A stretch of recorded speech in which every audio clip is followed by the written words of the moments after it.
Like I had a commenter on something about when I was talking about the trade deal and how bad it was for prices for us, and this guy writes, people don't need to be buying that expensive European cheese. They need to buy American cheese. And, and I'm like, this is the Freedom Party. I mean, this is the party of freedom. We will tell you what cheese you can buy. I mean, and then they actually act like, they are the defenders of freedom. I'm going to go right out and raise my own goat so I can have feta. The children will be taught to love American cheese, Stephen Miller, right? Yeah. Ladies and gentlemen, welcome to Trail Mix, where the nuts might be a little stale, but the company is always fresh. This isn't a dip. It's a sinkhole with a podcast. The president just lost 12 points from his own base in 2 weeks. YouGov ties it to the Epstein fallout. Voters finally asking, when did drain the swamp become feed the alligators? And just a few weeks ago, these same folks had him in the fitting room to be our first emperor. Quinnipiac shows 36% of Republicans disapprove, and 24% are stuck blinking into the void. Reuters has his approval at 40%, his lowest this term, maybe ever. What are we following in the news today? It's hard to keep track, and the list is so long. Well, the rumor that I read was that Ghislaine Maxwell is the one who leaked the birthday book.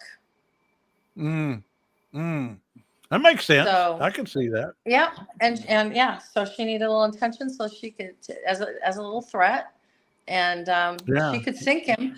But if she gets what she wants, she will, set him free. Which when the judge sentenced her, and he basically just called her an animal. I mean, he just was so outraged by what that case had shown about her behavior. Well, in addition to helping with the seduction of these young girls, she was on hand telling them how to behave and what to do to please the customers. And God, I mean, the woman belongs in jail. Yeah. And they are actually working on. I really do think there is some deal underway. I mean, like you're saying, I think she put the pressure on.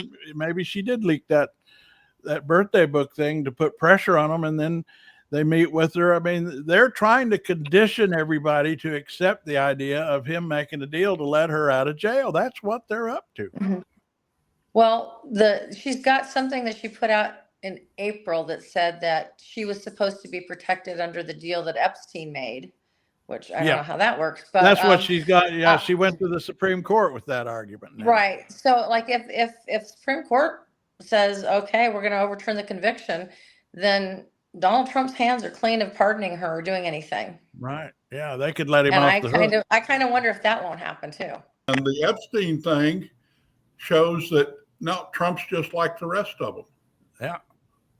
I mean, he's not draining the swamp. He's feeding the alligators. And now the whole thing with immigration seems to be dying down. They've removed the majority of the soldiers out of Los Angeles.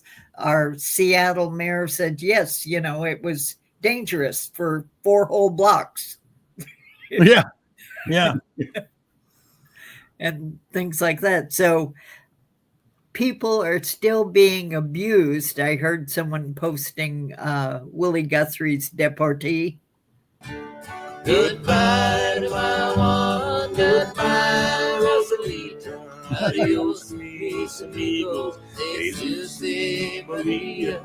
You won't have a name when you ride the big airplane.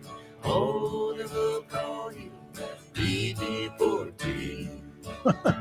Well, there has been resistance on local levels where all of a sudden they grab a teacher or a coach or somebody their kids go to school with, then it becomes their business. The whole thing with the immigration when they talked about, when Biden was president, it was a crisis at the border. The crisis has never been at the border. The crisis is in Washington, D.C., where we have a 30-year out-of-date law. Right. Yeah. It needs to be modernized. It needs to take into account everybody's interest. You can't, and that I use an example is in Kansas, you drive across Kansas and you see all these pastures with cattle being raised, and they're all butchered down in Dodge City, Kansas. There's 3 big, huge processing plants, and there's not enough population in Dodge City and Garden City, Kansas, those 2 little cities down there in southwest Kansas, to possibly do it. Yeah. So they are totally rely on immigrant labor. And if you listen to the congressman or the senators from Kansas, you wouldn't even realize it. Yeah. All of Western Kansas economy is dependent on that immigrant labor that works in those slaughter plants. So there are solutions that work, but you have to have willing parties making it work. Yeah, but the problem is you have to want a solution, right, instead of wanting the issue, and that's the difference. I mean, they just want the issue; they don't want to solve anything. In fact, they'd rather not solve it, because if they did solve it, then they wouldn't have the issue. Well, I'm not for sure it's not a little bit in both parties. Yeah, the Democrats, they want to make labor happy.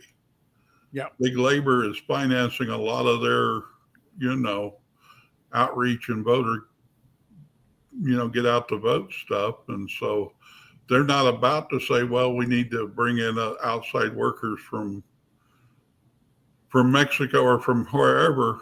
And of course, now AI is wiping out a whole lot of automated jobs, and pretty soon there will be people here that are willing to do that work just to have an income. Yeah.